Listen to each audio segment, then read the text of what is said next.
آیت نمبر 14 صفحہ 616 أعوذ بالله من الشيطان الرجيم بسم الله الرحمن الرحيم ولما بلغ أشده واستوى آتيناه حكما وعلما وكذلك نجزي المحسنين ودخل المدينة على حين غفلة من أهلها فوجد فيها رجلين يقتتلان هذا من شيعته وهذا من عدوه فاستغاثه الذي من شيعته على الذي من عدوه فوكزه موسى فقضى عليه قال هذا من عمل الشيطان إنه عدو مضل مبين قال رب إني ظلمت نفسي فاغفر لي فغفر له إنه هو الغفور الرحيم قال رب بما أنعمت علي فلن أكون ظهيرا للمجرمين صدق الله العظيم بسم الله الرحمن الرحيم ولما بلغ او هرکل چی دی ورسیدلو اشده بلزوانیتا واستوى او پورا تواناشو آتیناه حکما نمورکو دتا حکمتا وعلما او علم وكذلك او مدغشانتی نجزي المحسنين من بدل وركوني كانتا ودخل المدينة او داخل شو خارتا على حين غفلة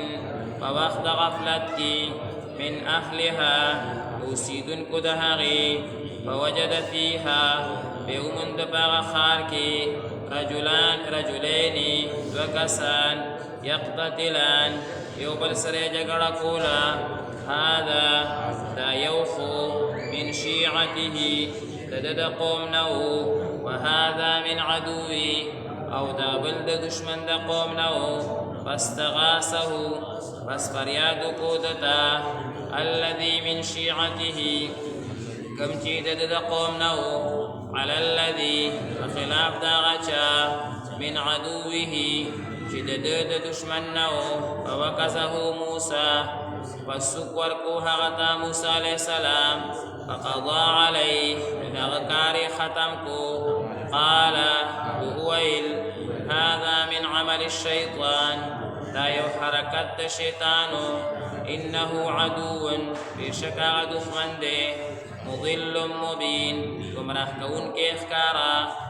قال وهويل ربي إني ظلمت يا الله ما ظلمكو نفسي فاخبلسان فغفر لي فاسماح كما فغفر له ندماحك الله ماحك دلرا إنه هو بشكم دغ الله تعالى الغفور الرحيم مخون كي مهربان دي قال موسى عليه السلام ربي إذا ما ربا بما أنعمت علي لك سنگا چی پتا پا ما انعام کرے فلن اکونا پس حس کلا بنی مزا ظهیرا للمجرمین مددگار دا مجرمانو بسم الله الرحمن الرحيم ولما بلغ أشده واستوى آتيناه حكما وعلما دا موسى عليه السلام دا زوانی واقعا الله تبارک و تعالی ذکر کئی کہ موسی علیہ السلام دا بچپن خو په دغه حالت باندې هغه تیر شو او بیا موسی علیہ السلام الله تبارک و تعالی را لوی کو بیا ورو پته ولګیدا چې دا د فرعون دشمن دی او فرعون سره د دنه لګیدا نو دی چې تقریبا د 33 سال عمر ته هغه ورسېده او مضبوطیا پکې هغه پیدا شوه، نو دته هم پته لګېده چې فرعون د 80 کالو نه زما په قوم باندې ظلمونه کوي. خو چونکې دا علی الاعلان د فرعون مخالفت نو شروع کړی، البته وړو وړو جماعتونو کې، وړو وړو حجرو کې، او داسې چې کوم ځای به خلک راجمع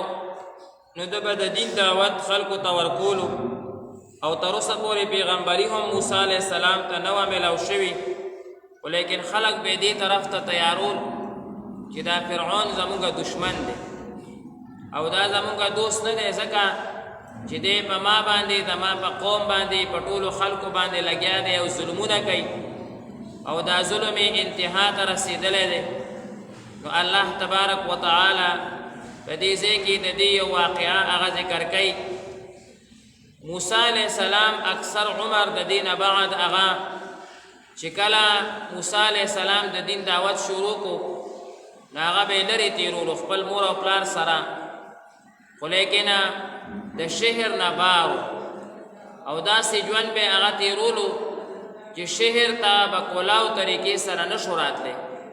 په پټه باندې به راتلو، فرعون پې پابندیانې لګولې وي، خو لیکن ده هم کولاو مخالفت نه کولو، اخوانه هم فلحال لا کولاو مخالفت نو شروع شوی. یو پیرا موسی علیه السلام د غرمې په ټیم کې د شهر ته داخل شو، نو په شهر کې وکته چې یو غټ مالدار انسان چې هغه د فرعون د قبیلې نه دی، د هغه د رشتې نه دی، هغه یو غریب مسلمان چې هغه د موسی علیه السلام د قبیلې نه دی، د بني اسرائیلو نه دی، او په هغه باندې ګزارونه کوي او د کار مطالبت کوي چې شابه دا کار وکړه. هغه ورته وایي چې ظالمه زه وږې شوی مې ما، ټیم هم د خوب دی، ستړی شوی مې ما ته لږ آرام راکړه. نه ورته روټۍ ورکوي، نه ورته آرام ورکوي. چې موسی علیه السلام یې ولیدو نو هغه ورته فریاد شروع، خو موسی علیه السلام پیژندو چې دا خو فریاد رست انسان دی او د غریبانانو خیال ساتي. بس موسی علیه السلام رالو، مالدار سړی یو سوکو والو، پیغمبري سوکو دته څه پته وه چې زه د الله پیغمبر یم، چې څنګه سوکو والو بس هغه ځای ته ورسه. که یو پیغمبر کې خو د سلو پهلوانانو طاقت الله تعالی یې مړ شو. چې مړ شو موسی علیه السلام حیران شو چې خدایه پاکه دا خو ما مړ کولو نه، دا خو رانه مړ شو. نو دکه ټیم موسی علیه السلام الله ته متوجه شو او الله تبارک وتعالی ته دعا کوي او جړا کوي، یا رب انی ظلمت نفسی، یا الله دا خو ما په ځان ظلم وکړو، فاغفر لی، ما وبخي، او هذا من عمل الشیطان، دا خو د شیطان کار و، شیطانی کار رانه شو، ما خو دې مړ کولو نه، دا خو رانه قطع خطا وشوه. الله تعالی ته متوجه شو، الله وایي فغفر له، الله وایي ما وبخو موسی علیه السلام، هغه ما معاف کړو. بیا الله نه بله دعا وکړه چې یا الله تا ما ته دا انعام را کړی، ما ته خو پته نه وه چې ما کې دومره طاقت دی، او په ما دې دا احسان کړی دی چې ما ته دې دومره ډېر طاقت را کړی، نو ما داسې ونه کې چې چېرته کې زه د یو داسې کس ملګری شم چې ظلم رانه ونه شي، ظلم رانه ونه شي. الله ته دعا وکړه. دې د مفسرینو حضراتو یو سوال لیکلی، هغه ډېر بهترین دی. سوال دا دی چې موسی علیه السلام چې دا کم کس مړ کو د فرعون د خاندان دی، ته به قبطیان وي، د فرعون خاندان دا قبطي خاندان دی. نو دا چې موسی علیه السلام مړ کو دا خو ښه کار و، ځکه هغوی د دوی نه څومره قتلونه کړي دي، څومره ماشومان یې وژلي دي، حلال کړي دي، قسمه قسم تکلیفونه یې ورته ورکړي. بل دا کافر او د کافر په داسې حالت کې و چې د ده د ختمولو کوشش کولو، خو لیکن فلحال یې لا ښکاره نه شو کولی، ځکه دا ښکاره دعوت نو شروع کړی. بهرحال دا یو قتل چې موسی علیه السلام وکړو، نو د دوی نه خو ډېر قتلونه شوي دي، دا یې د هغوی په بدله کې شي، هېڅ خبره هغه نه ده. دا خو موسی علیه السلام ګناه نه ده کړې، او دې ځای کې موسی علیه السلام الله ته وایي ربي انی ظلمت نفسي، یا الله ما ظلم وکړو، یعنې ګناه مې وکړو، دا خو ګناه نه ده. نو د دې مفسرینو حضراتو مختلف جوابونه لیکلي. یو جواب دا دی چې دا ګناه نه وه، ولیکن دا خلاف اولا غوندې کار و، ښه کار نه و. قتل کول بعضې اوقاتو کې چې انسان بدل اخلي خپل، نو هغه چې کوم دی نو څه ګناه نه ده، خو ښه کار نه دی چې قتل وکړي. که بل کس په قتل شي، د دنیا به نه به لاړ شي، نو که هدایت ورته میلاوېدو نو هغه هدایت یې ختم شو، زندګي هغه چې کوم دی نو لاړه، نو که د هغې متبادل څه طریقه اختیار شي نو ښه به وي، یا صلح یا قصاص که نه وي، مثلا دیت شي، قصاص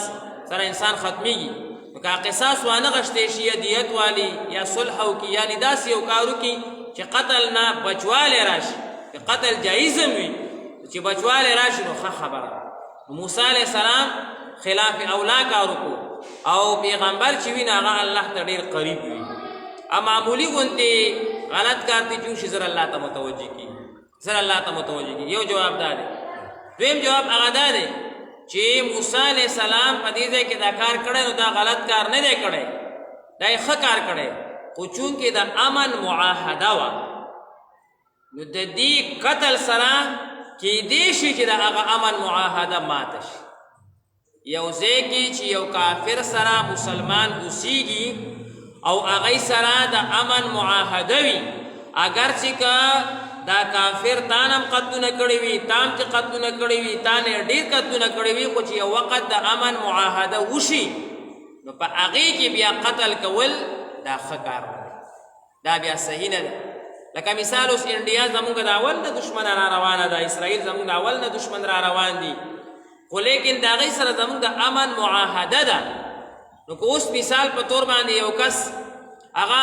په پاکستان کې د انډیا یو مهاجر ویني او مړي کې چې یاره دې سره خو زمونږ هسې دشمني ده، نه نو د امن معاهده به خرابه شي. یا هلته کې بلا مسلمانان اوسیږي، ټیک شو جي، او هغې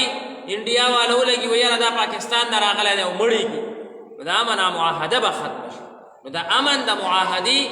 ډېر زیات خیال ساتل پکار دي. احادیث مبارکه هم ثابت دي، بخاري شریف کې دي چې مغیره ابن شعبه رضی الله تعالی عنه د اسلام نه مخکې د جاهلیت په دور کې د یو کافرانو د جماعت سره ملګری شو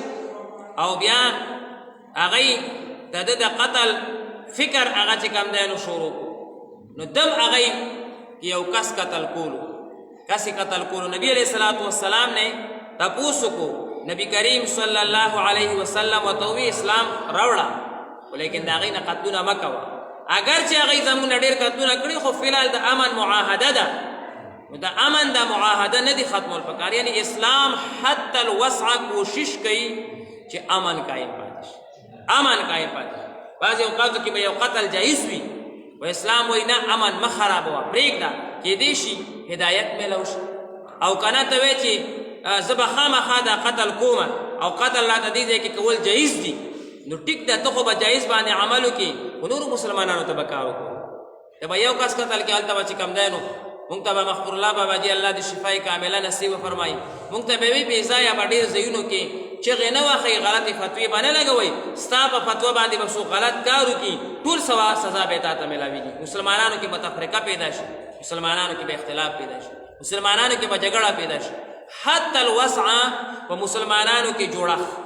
هغه خبرې چې مسلمانانو کې اتفاق راولي،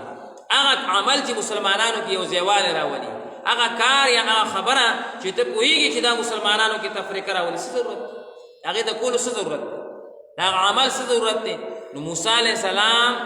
الله تبارک وتعالی ته وایي چې یا الله ما ظلم وکړو. موسی علیه السلام پوهېدو چې دا هغې قتل جایز دی، زموږ نه ډېر قتلونه کړي دي، قتل یې جایز دی، خو دا ظلم یې په دې حیثیت باندې وي چې هسې نه دا امن خراب شي، د نورو بني اسرائیلو ته نقصان پیدا نه شي. زه خو به لاړ شم د دې ځای نه، خو لیکن هلته کې نور په لکونو بني اسرائیل پراته دي، فرعون به حکم وکړي چې دا قتل کوي، نو دا زما د وجه زما د وجه نه شو. زر یې الله تبارک وتعالی ته وژړل، الله تبارک وتعالی ورته چې کوم دی نو معافي وکړه. ولما بلغ اشده، کله چې دی ورسېدو خپل طاقت ته، واستوى آتیناه، او برابر شو نو موږ ورکړو ده ته حکما حکمت و علما او علم، وکذلک نجزی المحسنین، همدغه شان بدله ورکوو موږ نیکانو ته. ودخل المدینه، داخل شو شهر ته، یعنی بانډو کې یو طرف کې اوسېدو. علی حین غفلت، په زمانه د غفلت کې، من اهلها، د اهل د دې کلي یعنی غربه وه ټولو دو. فوجد فیها رجلین یقتتلان، د ولید دوه کسان چې جګړه کوي. هذا من شیعته، دا د موسی علیه السلام د ډلې دی، وهذا من عدوه، دا بل د دشمن د ډلې دی. فاستغاثه،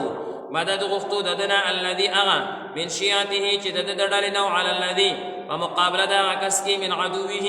چې د دشمن د ډله نه. فوکزه موسی، موسی علیه السلام یې سوک ورکړو. فقضا علیه، کار ورته تمام کو. قال وی موسی علیہ السلام هذا من عمل الشیطان دا خود الشیطان کارو شو